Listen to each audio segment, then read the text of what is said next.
Hadirin hadirat rahmatullah. Pada kesempatan ini saya menyampaikan satu topik. Untuk apa Al-Quran diturunkan?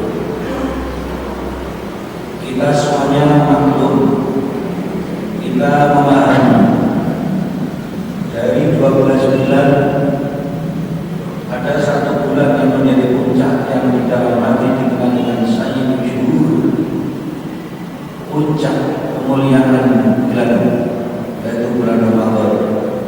Sebagaimana sabda Rasulullah SAW dalam hadis Al-Bukhari, Sayyidul Syuhur syahrul Ramadan wa sayyidul ayyami yaumul Jum'ah.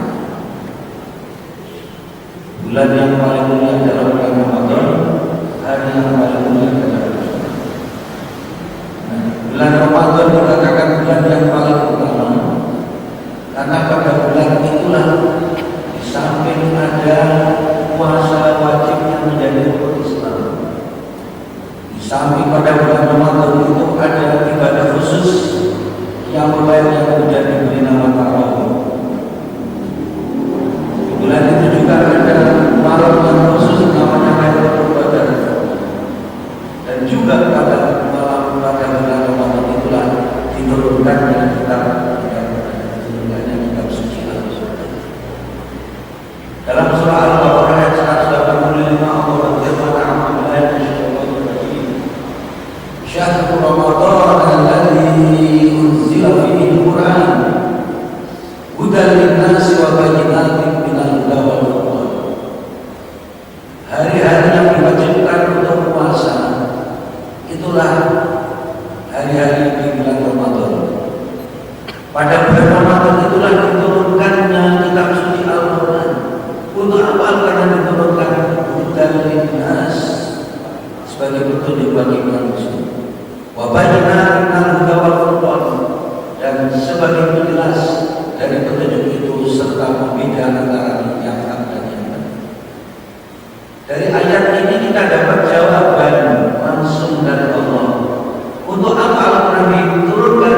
Hudan lin-nas, petunjuk bagi manusia. Di dalam surah Al-Baqarah ayat 2 Allah juga berfirman, a'udzubillahi minasyaitonir rajim, dzalika kitabun la raiba fihi hudan lil muttaqin. Itulah kitab suci Al-Quran yang tiada ragu di dalamnya, tidak ada keraguan di dalamnya. Untuk apa? Hudan lil muttaqin, sebagai petunjuk bagi orang-orang yang bertakwa.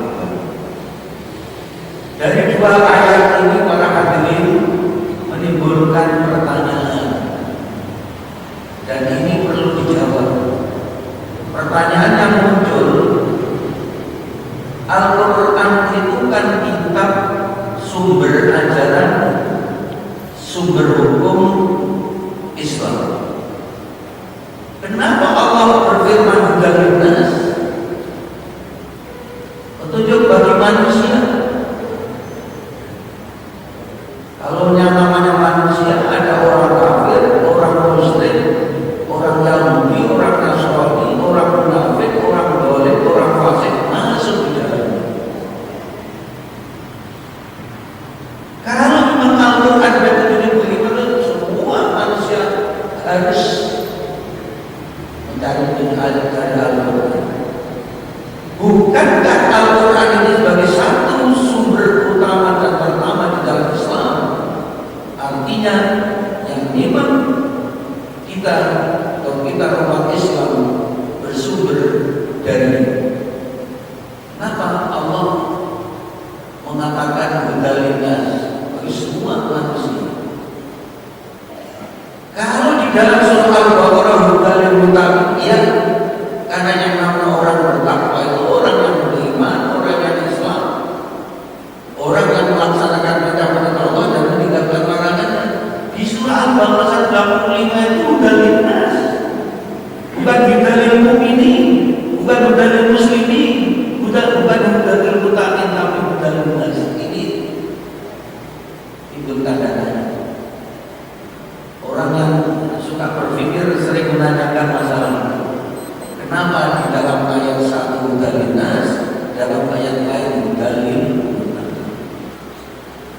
Hadirin yang berbahagia,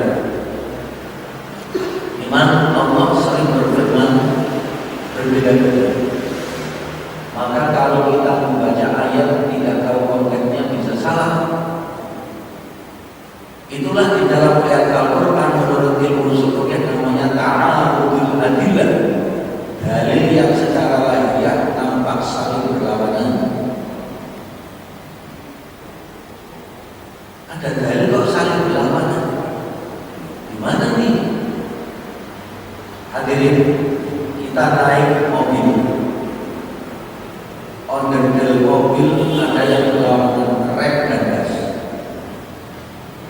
Bayangkan kalau kita punya mobil hanya punya gas, jalan kilomir, belok-belok, hujan licin, itu coba tak mampu. Bayangkan kalau kita naik mobil hanya punya rem, ya nggak jalan. Ditambah mobil ada rem ada gas. Kapan rem itu diinjak? Kapan gas itu diinjak? Berlawanan semua. Kalau yang bukan kita yang bertanya tidak berlawanan, kondisi yang berbeda. Saya ibaratkan Bapak Ibu dan saudara-saudara sekalian, kita ingin berjalan dari Purwokerto ke Jakarta. Sampai ke terminal tentu mencari petunjuk mana bis yang tujuan Purwokerto Jakarta. Sinar Jaya, Purwokerto Jakarta, Handoyo, Purwokerto Malang, Aladdin, Purwokerto Bandung, Nusantara, Purwokerto Semarang. Siapa yang datang ke situ? Siapa saja. Orang yang mau naik bisa membaca. Orang yang mau ke Jakarta bisa membaca yang jurusan Malang. Orang yang mau ke Surabaya bisa melihat bis jurusan Jakarta. Artinya hudal nas itu adalah petunjuk bagi seluruh manusia. Silakan yang mau. Oh, saya mau ke Jakarta. Yang ada bis Sinar Jaya, saya harus naik Sinar Jaya. Sudah jelas akan ke Jakarta kok naiknya atau ya jurusan Malang. Begitu naik tertidur turun di Malang, itu saya sampai sini. Asalnya sendiri naik bis jurusan Malang.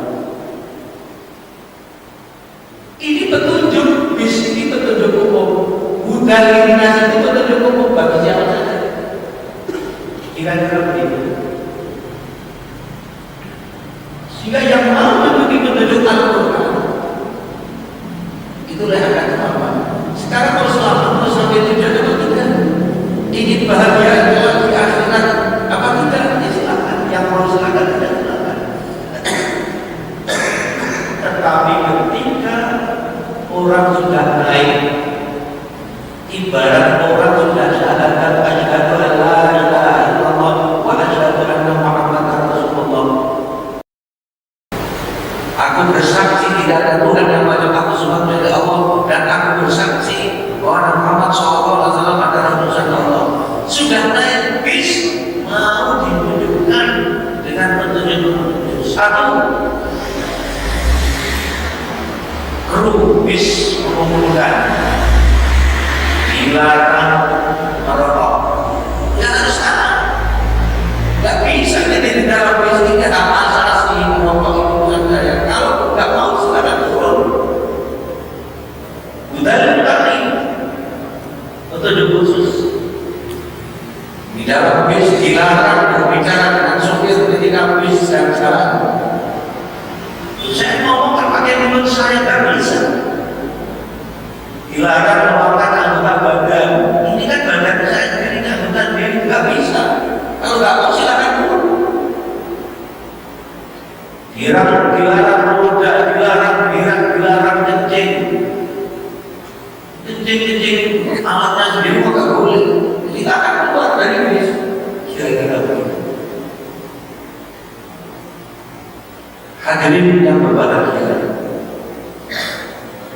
itulah bedanya antara dakwah dengan amar ma'ruf nahi munkar.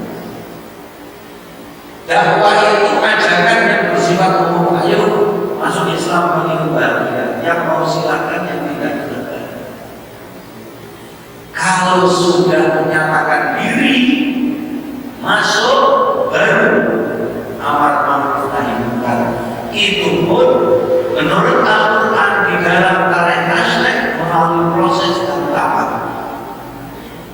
Contoh, ketika sahabat sudah syahadat, sudah masuk Islam, tetapi belum sepenuhnya meninggalkan tradisi jahiliyah.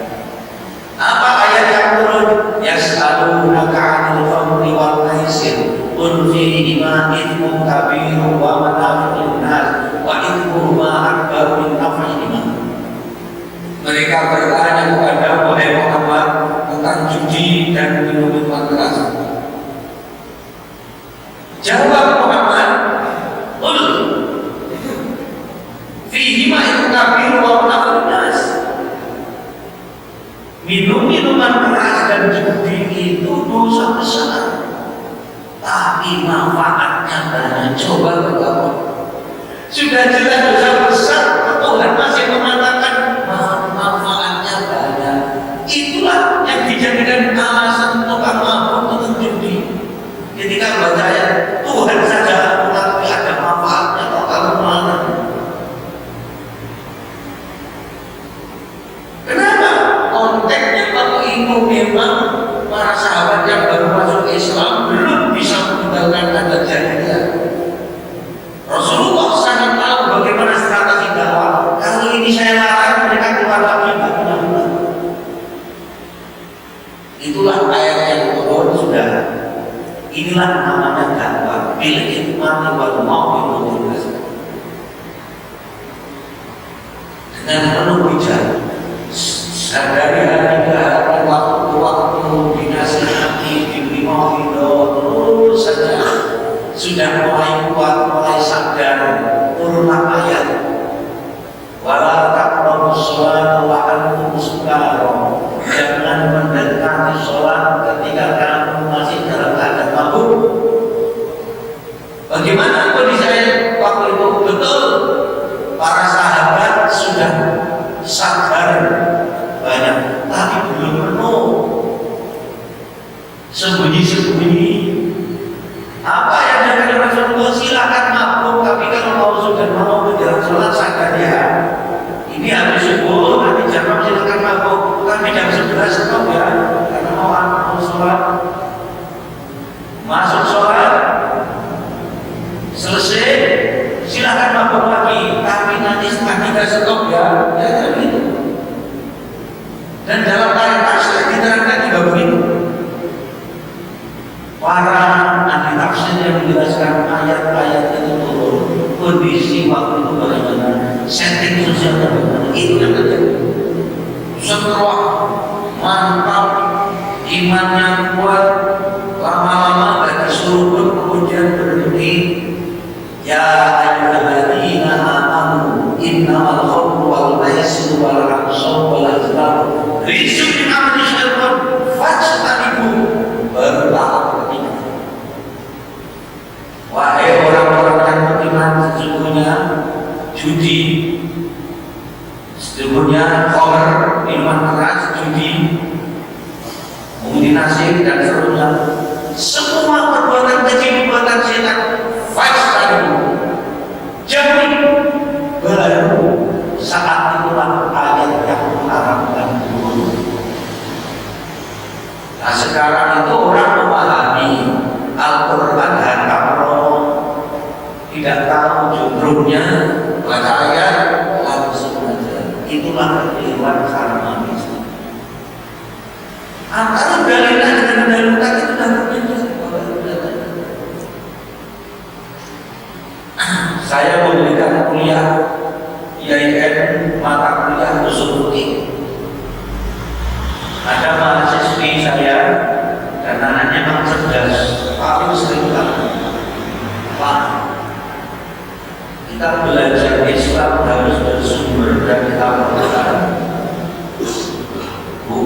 yang kita lakukan untuk Allah. Surat Al-Maidah 44, 45, 47. Wa man lam yahkum bima anzalallahu fa ulaika humul kafirun. Wa man lam yahkum bima anzalallahu fa ulaika humul zalimun. Wa man lam yahkum bima anzalallahu fa ulaika humul fasiqun. Barang siapa yang tidak berhukum dengan hukum Allah, kafir. Halal darahnya. Ini yang tidak tahu bagaimana ayat itu turun dan bagaimana cara memahami ayat Al-Quran. Barang siapa tidak berhukum dengan hukum Allah, kafir, halal darahnya, boleh dibunuh. Ada keputusan ketua RT, tamu 24 jam harap aku. Bapak Ibu punya tamu, karena mau bermalam, diminta KTP-nya, difotokopi, berikan ketua RT. Pak, saya punya tamu, di sini mau 3 hari 3 malam. Sebagai komitmen saya sebagai warga, maka saya serahkan. Kafir, karena di dalam Allah ini hukum ketua RT. Gimana kira-kira? Ini hukum ketua RT, bukan hukum ketua RW, bukan hukum kepala desa, bukan hukum produk camat, bukan hukum produk bupati, bukan hukum produk gubernur, bukan hukum produk dirjen, bukan hukum produk menteri, bukan hukum produk presiden. RT kafirnya mana? Apa kita begini cara berpikir memahami? Jadi karena ini bukan dalam Al-Quran, bukan hukum Allah, maka ketika kita melakukan kafir, surganya kosong, Pak. Surganya kosong.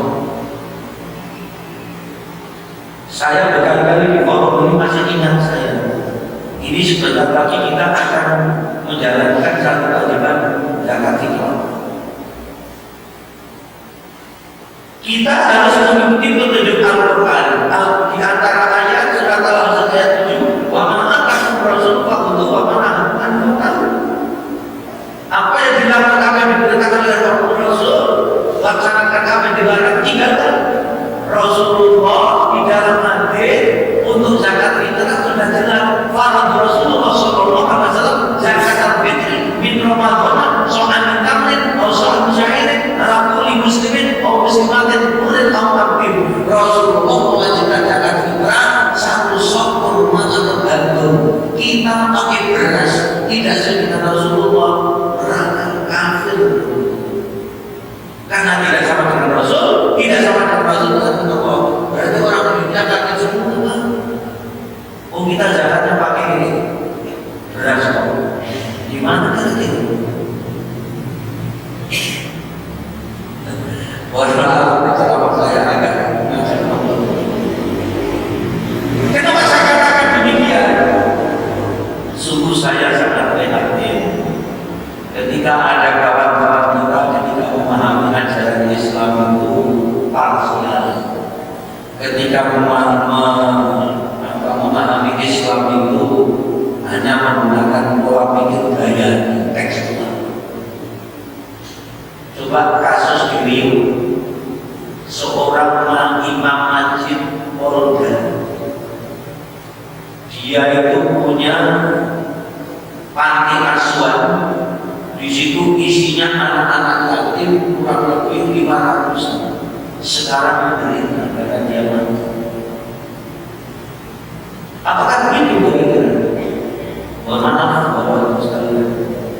Dan saya sebagai pemukul saya sudah belajar kemana-mana agar kita itu mulai.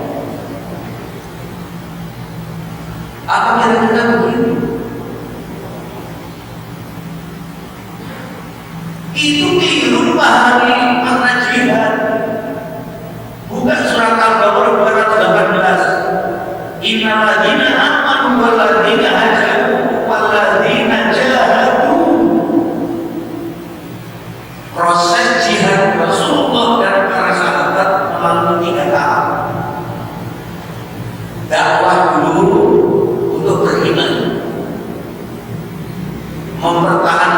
keimanan diganggu oleh orang-orang kafir. Rasul dan para sahabat tak mau melawan, menyingkir. Itulah kasus hijrah ke Habasyah, hijrah ke Taif, terakhir hijrah ke Yathrib. Rasulullah mau dibunuh. Kenapa Rasulullah tidak melawan? Toh pada waktu perang Badar juga musuh tidak seimbang, masih punya kesempatan untuk menghindar.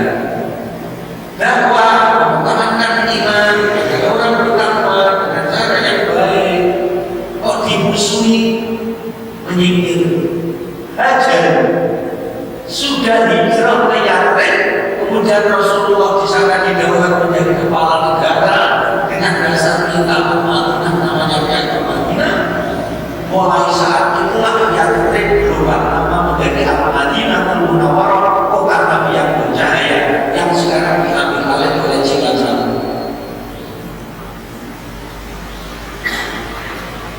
Cilacap kan bercahaya. Kalau saya dari Wonosobo asli, Banjar gila-gila, Purbalingga perwira, Banyumas Satria, Kebumen beriman, Pemalang ikhlas, Tegal Balari, Brebes berhias, Cilacap bercahaya, Nusa Kambangan berbahaya.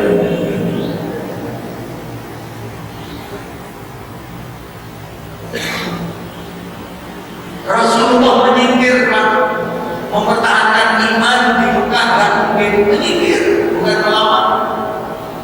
Setelah hijrah di Madinah, tahun kedua kafir datang dengan membawa pasukan 1000 lebih.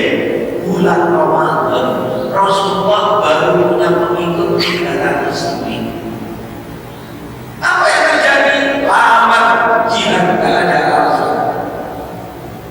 Sudah tidak mungkin menyingkir, lama. Itulah turun dalam surat Al-Anfal, wa ma ramaita idh ramaita walakinnallaha rama.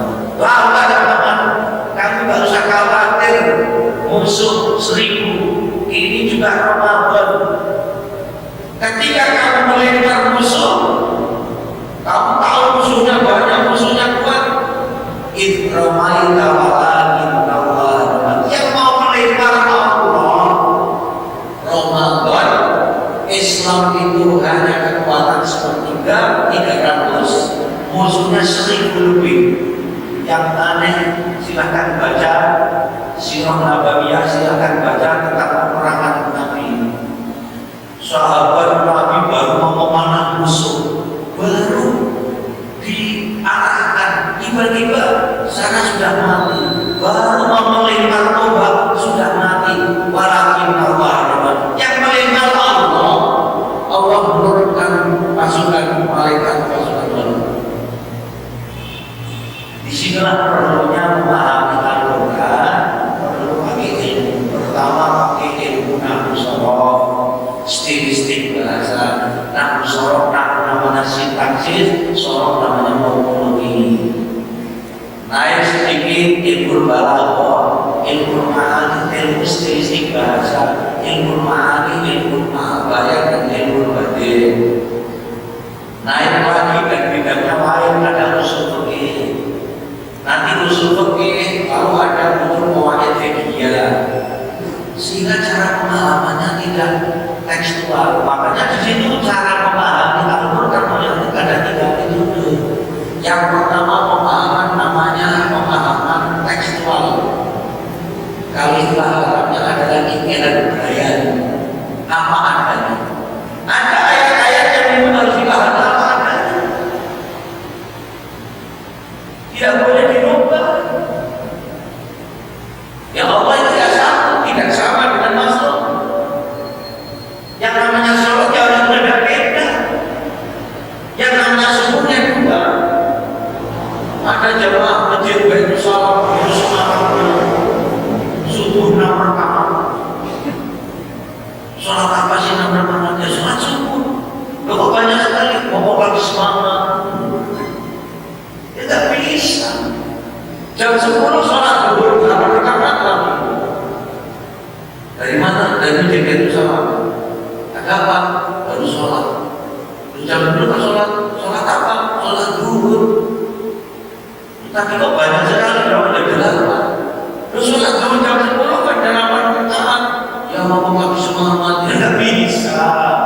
Harus kita terima apa adanya. Itu namanya bayani. Tapi ada pemahaman yang namanya taklili atau kiasi. Bapak-bapak, kok sampai hari kiamat misalnya namanya ekstasi ilmu kok tak ketemu.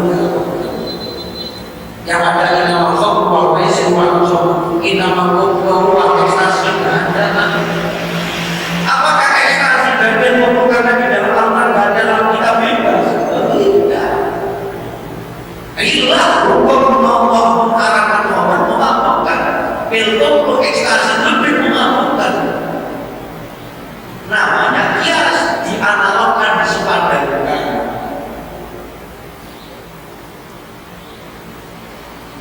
Ada pemahaman substansial, namanya istiswar.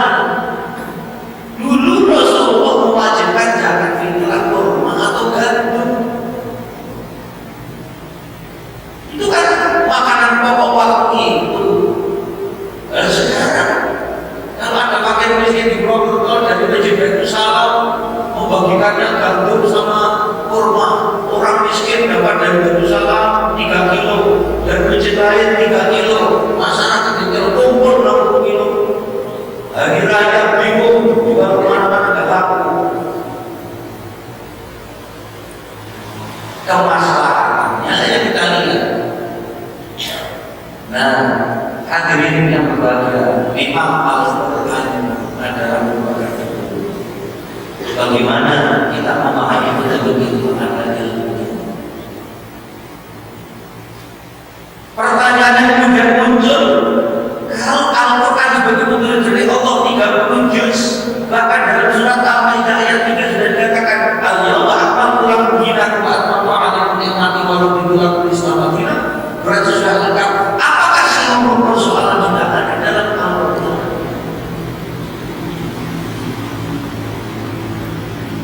Kalau Al-Quran menerangkan secara keseluruhan sampai yang detail sampai yang teknis, barangkali Al-Quran kebaruan mungkin berbeda dari sana ke sana.